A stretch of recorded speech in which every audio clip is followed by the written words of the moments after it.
누가복음 23장 26절로 33절까지입니다. 우리 찾으셔서 교독으로 우리 한 절씩 읽고요. 33절 같이 읽도록 하겠습니다. 누가복음 23장 26절입니다. 그들이 예수를 끌고 갈 때에 시몬이라는 구레네 사람이 시골에서 오는 것을 붙들어 그에게 십자가를 지워 예수를 따르게 하더라.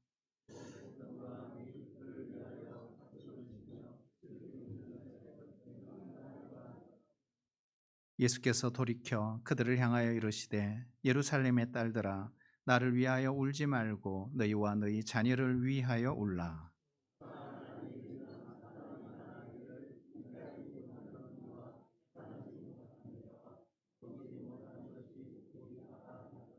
그때에 사람이 산들을 대하여 우리 위에 무너지리라 하며 작은 산들을 대하여 우리를 덮으라 하리니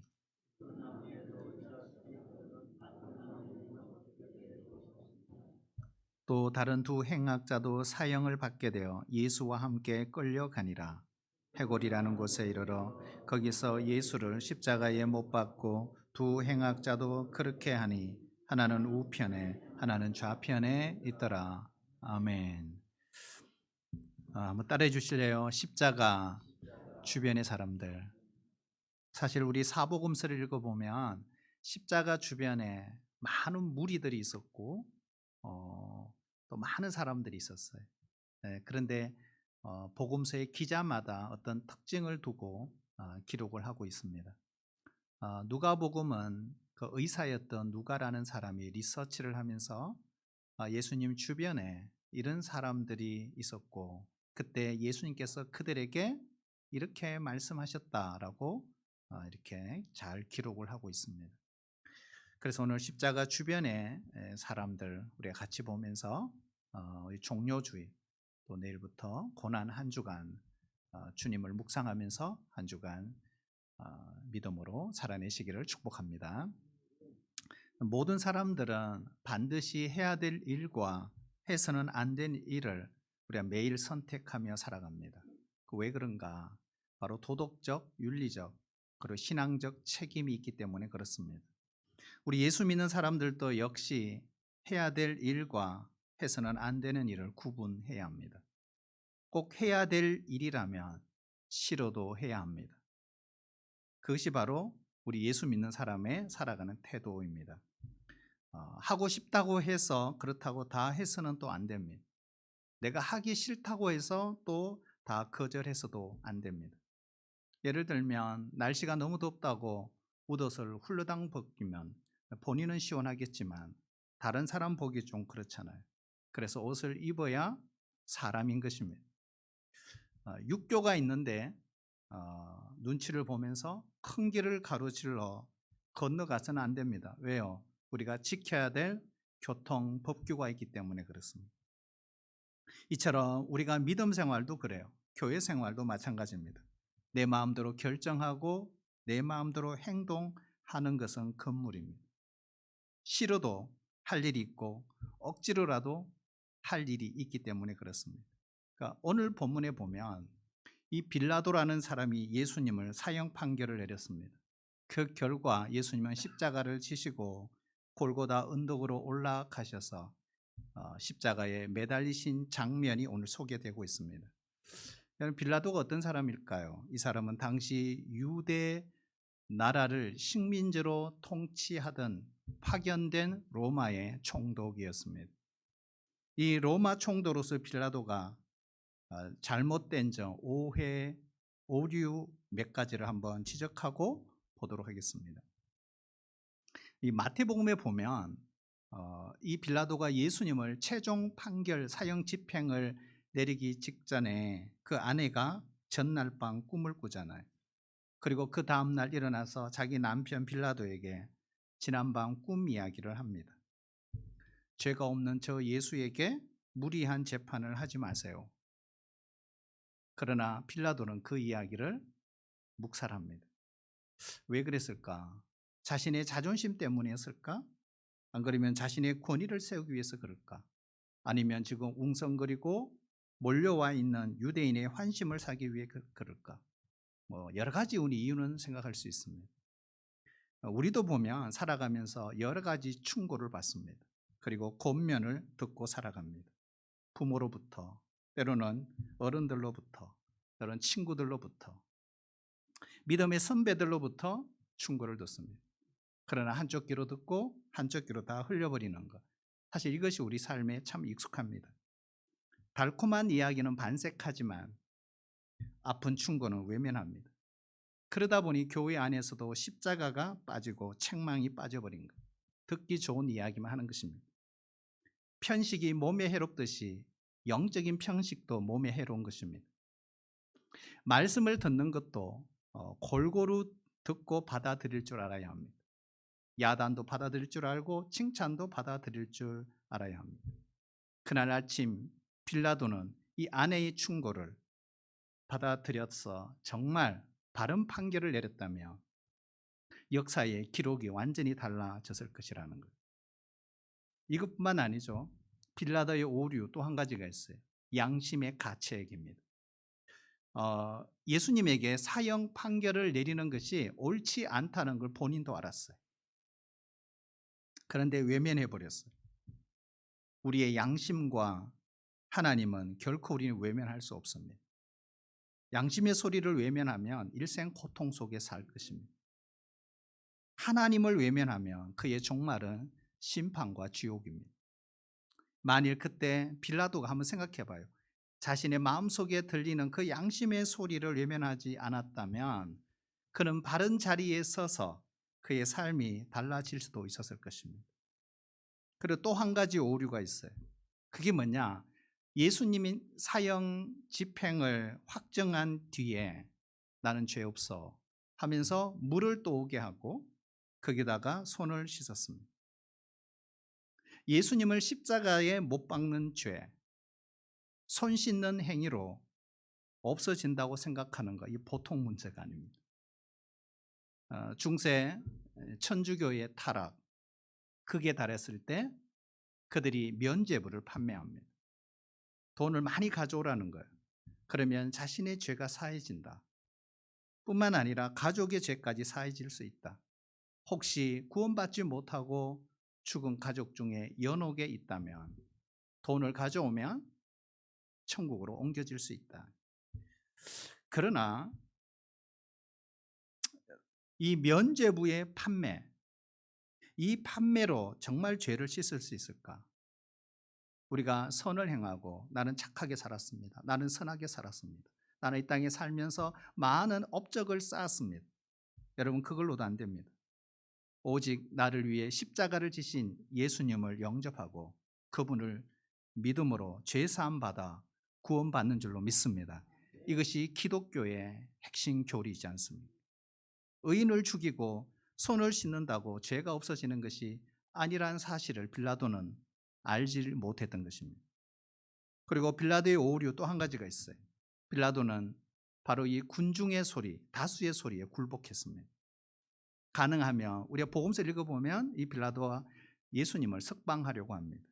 그래서 최소한 3번이나 유대인과 지도자들을 설득시킵니다. 그러나 그 군중의 다수의 소리에 굴복합니다. 민주주의는 다수결의 원칙입니다. 그리고 그 원칙에 대한 결론에 대해서 우리는 존중하고 결정을 따릅니다. 그러나 때로는 그 다수의 결정이 예수님을 십자가에 못 박으라는 압력이 될 수도 있다는 사실입니다. 그래서 민주주의는 절대 가치가 아니에요. 어쩌면 우리가 이 땅에 살아가면서 정치 제도 중에 하나일 수 있습니다. 하나님의 세계는 하나님의 뜻을 따르고 그 결정을 따르는 신본주의가 지배하는 곳입니다. 결국 빌라도는 이 군중의 소리를 듣고 그가 그 결정에 굴복하게 된 거예요. 이러한 빌라도의 잘못으로 결국 예수님은 사형 언도를 받습니다. 그리고 십자가를 지시고 골고다 언덕으로 올라가신 것이 바로 오늘 본문의 전체 줄거리입니다. 지난밤 밤을 지새면서 신문을 받으셨습니다. 피곤하고 지친 예수님, 조롱과 채찍과 엄청난 육체적인 피로, 예수님에게 있어서 십자가는 무서운, 어쩌면 무거운 형틀이었을 것입니다. 언덕도 가파르고 십자가는 더 무거웠습니다. 지금도 우리가 예루살렘으로 성지 순례를 떠나는 많은 성지 순례자들이 있습니다. 그런데 이 순례의 절정이 어디냐? 바로 비아 돌로로사, 고난의 길, 슬픔의 길. 우리가 물론 정확하게 역사적으로 보면 예수님께서 이 길을 꼭 가셨을 거라고 말하기는 쉽지 않지만 2000년 기독교 전성에 의해서 기독교 역사를 통해 만들어진 바로 이 14곳의 지점이 있어요. 그 첫 번째 지점이 바로 빌라도 법정인 안토니아 요새입니다. 그리고 골고다 언덕에 있는 성묘교회, 그 거리가 무려 800m입니다. 매주 금요일이 되면 오후 3시에 한 사람이 십자가를 지고 올라갑니다. 그러면 이 길을 따라 수도사들 그리고 성지순례 온 많은 사람들이 동참합니다. 그런데 오늘 본문에 보시면 이 구레네 사람 시몬의 이야기, 이것은 바로 14군데 중에 5번째, 예루살렘 이 여인들이 통곡하며 우는 이 장소는 8번째 지점입니다. 두 강도와 함께 십자가에 못 박히신 예수님의 이 마지막 장면은 12번째입니다. 그래서 오늘 이 세 사건을 통해서 오늘 우리에게 주시는 은혜를 우리 같이 누렸으면 좋겠습니다. 첫 번째는 구레네 사람 시몬 이야기입니다. 정말 이 스토리는 정말 예상하지 못했던 스토리일 거라 생각을 합니다. 예수님을 채찍질하던 로마 병정이 갑자기 주변을 두루두루 살핍니다. 그러다가 장정 하나를 딱 부릅니다. 그리고 그에게 예수 대신 십자가를 치라고 명령을 했습니다. 요즘 시체 말로 말하면 정말 재수 없는, 그죠? 재수 없는 사람 중에 한 사람은 딱 걸렸어요. 그는 12제자도 아니에요. 그렇다고 해서 예수님과 깊은 인연을 갖고 있는 사람도 아닙니다. 십자가 가까이 있다는 이유로, 등발이 크다는 이유로, 로마 군인이 봤을 때 힘을 좀 쓸만한 사람 같다는 이유로 억지로 십자가를 져야 했습니다. 본인의 의지와 전혀 상관없이 강제로 억지로 십자가를 지게 되었습니다. 그러나 결론은 어떻게 됐을까요? 영적으로 큰 유익을 가져오는 결과를 우리가 성경을 통해 알 수 있습니다. 우리는 이 사람의 구체적인 신분을 전혀 알 수 없어요. 성경이 말하는 정보, 여러분 우리가 성경 공부를 하다 보면 쓸데없는 데 신경을 쓰고 없는 걸 자꾸 생각해서 이상한 성경 교리를 만드는 사람들이 있어요. 성경은 가는 데까지 가고 멈추는 데서 멈춰야 하는 것입니다. 우리가 알 수 있는 유일한 정보는 이거예요. 바로 구레네 출신이라는. 이 구레네는 어딜까요? 아프리카의 구레네, 오늘날 리비아의 트리폴리라고 하는 지역입니다. 고대 문서에 의하면 이 지역에는 10만 명 이상 되는 유대인 공동체가 있었다라고 말합니다. 그래서 예수님 공생의 4번째 유월절이 오자 유월절 순례를 위해 예루살렘에 왔는지도 몰라요. 만약 그것이 아니라면 아마 구레네 출신으로서 예루살렘 주변에 살고 있었을 수도 있습니다. 왜 그 추정이 가능하면 당시에 예루살렘에는 구레네 출신들이 모인 유대인 회당이 따로 있었기 때문에 충분히 가능합니다. 그러나 어느 것인지는 알 수 없어요. 그가 분명한 사실은 구레네 시몬이 나중에 예수님을 믿었다는 사실입니다. 자, 우리 마가복음 15장 21절 우리 같이 한번 읽겠습니다. 시작. 마침 알렉산더와 루포의 아버지인 구레네 사람 시몬이, 아멘. 자, 여기 보시면요, 구레네 사람 시몬이 아버지다 그랬어요. 자, 그런데 두 사람이 등장하죠. 그러면 알렉산더와 루포는 누구예요? 아들인 거예요. 그래서 알렉산더와 루포, 두 아들이 구레네 사람 시몬에게 있었구나 하는 걸 우리가 추정할 수 있습니다. 자, 로마서 16장 13절 한번 읽어볼까요? 여기 보면 바울이 로마 교회에다가 편지를 보내면서 이런 언급을 했어요. 읽어보겠습니다. 시작. 주 안에서 택하심을 입은 루포와 그의 어머니에게 문안하라. 그의 어머니는 곧 내 어머니니라. 아멘. 정말 재밌는 표현이에요. 자, 이게 보면 바울이 구레네 시몬의 아들 누구 언급하죠? 루포를 언급합니다. 그렇죠? 그런데 로마에 살고 있었구나 하는 걸 알 수 있죠. 로마 교회 편지본에서는. 그런데 그 아들 루포에게 뭐라고 하느냐 하면 네 어머니는 내 어머니다 이렇게 이야기해요. 그렇죠? 자, 이게 무슨 뜻일까요? 결국 구레네 사람 이 시몬의 아내를 가르쳐 바울은 내 어머니야 이런 거죠. 영적으로 이제 정말 서로 관계를 맺고 있었구나 하는 걸 알 수 있습니다. 구레네 시몬의 그 영향력은 결국 온 가족을 구원받게 하고 두 아들조차 예수 믿게 하고 아내도 다 예수 믿었어요. 대신 진 그 십자가로 인하여 그는 골고다 언덕으로 어쩔 수 없이 예수님과 함께 올라갔습니다. 그리고 십자가에 못 박히시는 그 예수님을 가까이서 지켜보았습니다. 그리고 예수님의 그 마지막 말, 마지막 기도를 그는 다 들었을 것입니다. 그리고 난 뒤에 아마도 구레네 시몬은 이렇게 생각하지 않았을까요? 바로 이분이 나의 구주이시구나, 나의 주님이시구나 하는 걸 그가 만난 것입니다. 마침내 그의 온 가족이 예수님을 믿고 그의 가족들을 주께로 인도한 선교사가 된 것입니다. 그렇다면 이런 결론을 내릴 수 있어요. 우리는 때로는 억지로라도 십자가를 치는 것이 영적 유익을 가져올 수 있겠다는 것입니다. 억지로 교회 나오는 것, 억지로 우리가 선행을 행하는 것, 억지로 사역하는 것, 억지로 구제하는 것, 결코 무익한 일이 아니에요. 때로는 아내를 따라, 때로는 자녀를 따라, 친구를 따라, 때로는 억지로 교회에 나올 수 있습니다. 여러분 기억하세요. 하나님이 구원하실 것입니다. 반드시 믿게 하실 것입니다. 희망을 가져야 합니다. 우리가 일부 예배 때 세례 입교 예식을 했습니다. 여러분 그 중학교 1학년, 2학년, 3학년, 고등학교 1학년, 2학년 걔네들이 오고 싶어서 왔겠습니까? 제가 볼 땐 그렇다고 생각하지 않아요. 끌려왔어요. 그래서 제가 그런 이야기 했어요. 여러분 억지로 세례 받는 친구 있죠? 괜찮아요. 반드시 하나님이 은혜 주시고 구원 주실 거예요. 네. 여러분 부모를 따라 부모님 때문에 억지로 교회 나갔다가 예수 믿을 수 있습니다. 친구 따라 억지로 갔다가 은혜 받을 수 있어요. 우리 신앙생활에는 그런 거예요. 처음에는 억지로 믿는 척 그냥 따라다니다가 나중에 진짜로 예수님을 믿게 될 수 있습니다.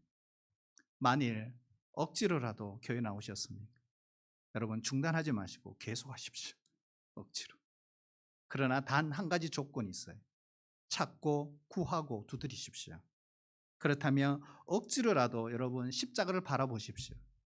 마침내 진짜 십자가를 붙들 날이 올 것입니다. 그게 바로 구레네 사람 시몬이지 않습니까? 자, 그리고 구레네 사람 시몬만 있었던 게 아니에요. 예수님 십자가 치고 가는데 그 보면 또 한 무리의 사람들이 있었어요. 가슴을 치며 슬피 울며 예수님을 따라오는 예루살렘의 여인들이 있었습니다.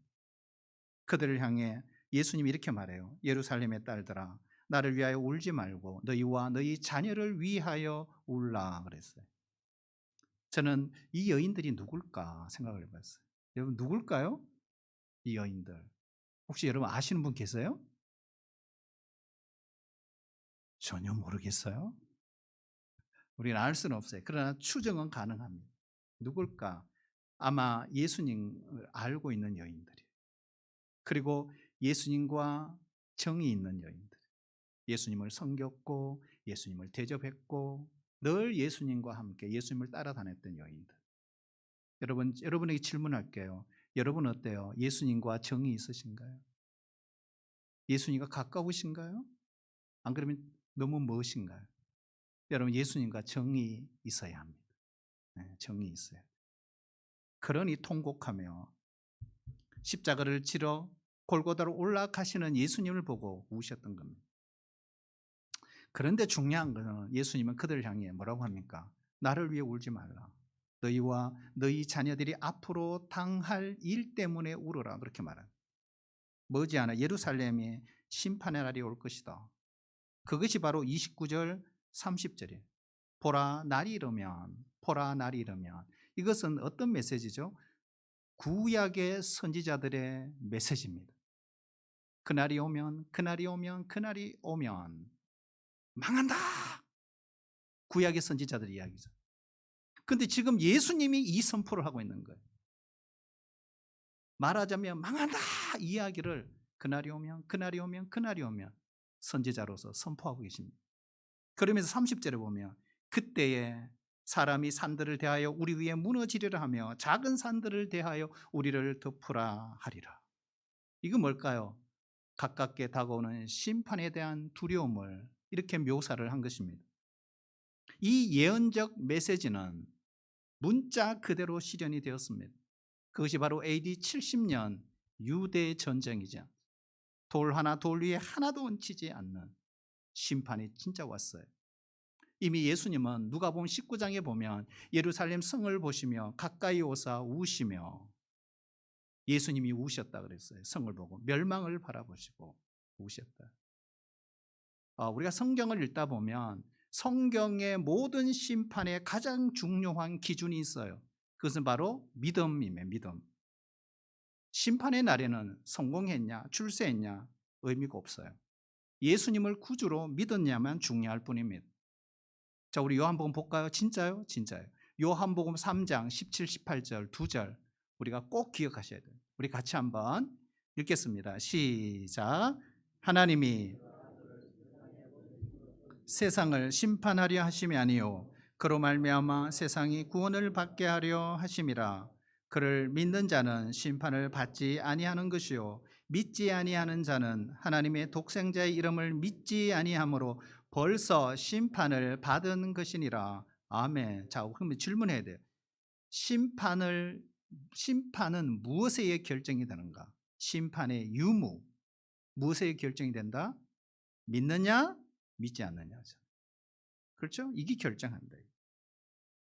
부모된 자로서 과연 우리의 자녀의 성공, 출세만큼이나 그들의 영혼 구원을 위하여, 그들의 영적인 성장을 위하여 우리가 관심을 갖고 있느냐 하는 것입니다.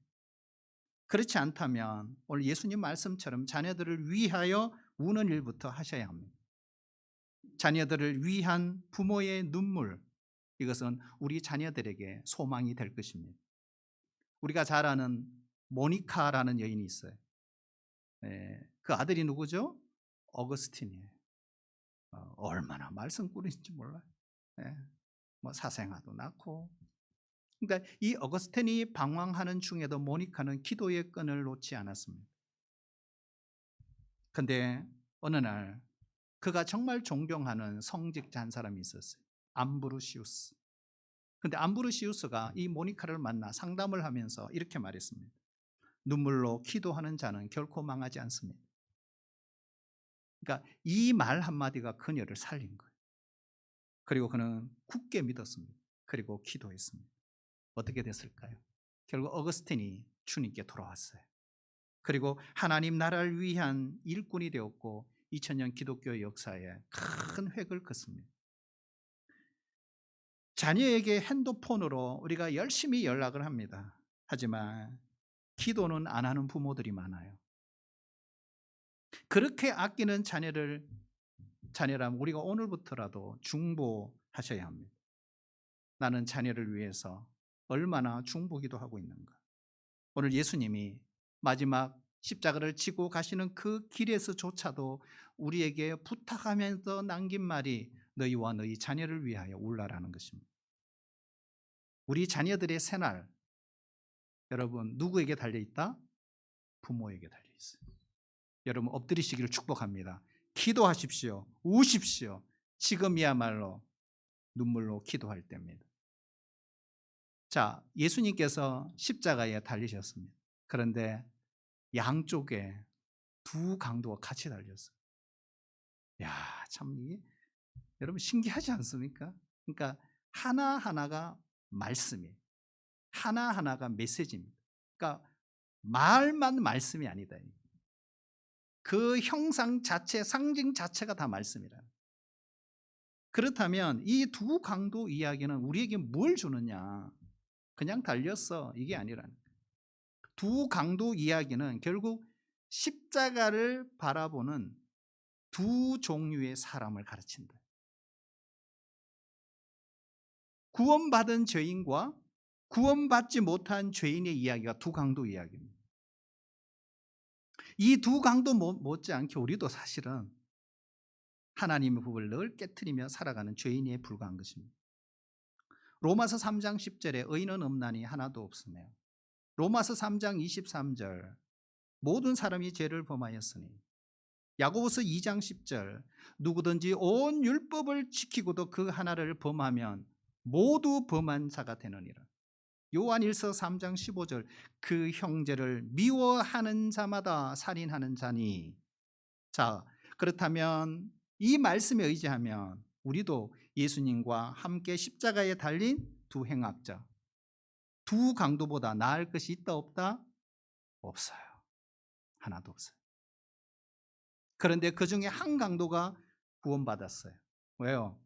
나와 달려 계신 이 분이 바로 예수님이신데 그리스도시구나. 구원자라는 걸 알게 된 거예요. 그리고 그분에게 용서를 구하고 마지막 믿음으로 자신의 영혼을 예수님께 위탁합니다. 그것이 42절, 43절. 예수여, 당신의 나라가 임하실 때 나를 기억해 주세요. 예수님의 대답이 뭐죠? 오늘 네가 나와 함께 낙원에 있으리라. 따라볼까요? 믿음이 그를 구원한 것입니다. 회개가 구원한 게 아니에요. 여러분 믿어야 회개하죠. 안 믿는데 어떻게 회개합니까? 그렇죠? 예수님을 그리스도로 메시아로 믿고 회개를 한 거죠. 자, 그런데 더 중요한 것이 있어요. 그 순간부터 구원받은 강도에게 있어서 십자가는 고통이 아니었어요. 천국 가는 길이었습니다. 누구든지 나를 따라오려거든 자기를 부인하고 자기 십자가를 지고 나를 따를 것이니라 그랬어요. 북한을 돕는 사역을 하시다가 31개월 만에 석방되어 자유의 몸이 되신 임현수 목사님, 유명하시죠? 간증이 계속 간증하고 집회를 하시는데, 처음에 체포되었을 때 그는 좁은 감방에서 바퀴벌레가 막 우르륵 쏟아지는 곳에 같이 살았다고. 조사를 받고 그 조사받는 동안 늘 공포에 휘말렸다는, 그러면서 원망하기도 하고. 그런데 어느 한순간 자신에게 말씀 한 구절이 떠오르더라는 거예요. 그것이 바로 히브리서 3장 1절입니다. 여러분 보시는 왼쪽에 달린 말씀. 예수를 깊이 생각하라. 그래서 십자가를 지신 주님을 바라보는 순간 자기가 당하는 이 모든 고난이 감당할 만하다는 것으로 다가왔다는 거예요. 십자가예요. 우리 주기철 목사님 신사참배를 거절했습니다. 그리고 일제의 혹독한 신문을 끝까지 견뎌낸 것도 주님의 십자가를 바라보며 늘 묵상했다는 거예요. 주 목사님께서 깜방에 계시면서 옥중에서 즐겨 불렸던 찬송이 있습니다. 우리에게도 많이 알려져 있고 우리 찬송가 158장에 있습니다. 서쪽 하늘 붉은 노을 영문 밖에 비치누나 연약하신 두 어깨에 십자가를 생각하니. 이러고 뭐 6절씩가 길게 이걸 불렀죠. 결론입니다. 결론. 싫든 좋든 내가 원하든 원치 않든 때에 따라서는요 억지로라도 십자가를 져야 할 때가 있습니다. 누굴 위해? 주님을 위해서라면. 우리 모두 주님의 뒤를 따르며 주님을 위해 십자가를 기꺼이 지고 어쩌면 즐거이 십자가를 지고 주님 따라가는 주님의 제자들 다 되시기를 주의 이름으로 축복합니다. 하나님 감사합니다. 오늘 종료 주일과 함께 마지막 일주일 남겨놓으시고 예루살렘에 들어와 마지막 예수님께서 이 땅에 오신 아버지의 뜻을 이루기 위해 사역을 시작하는 고난 주간이 내일부터 시작됩니다.